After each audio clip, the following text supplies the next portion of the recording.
Now is the time for you to be thinking creatively.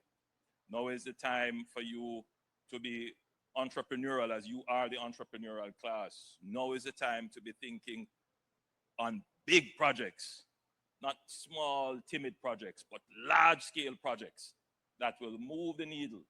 So, William, Andrew, the next time I'm here, you will be showing me a picture or a video of this speech and saying, see, instead of a $70 million total investment, I want to hear about a $1 billion US investment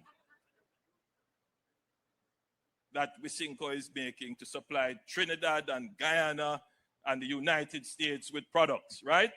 That these brands that you're about to launch with this brewery, that you're going to use the value in brand Jamaica to promote these brands to make them global brands. That's how we want our investor and business class to be thinking. That's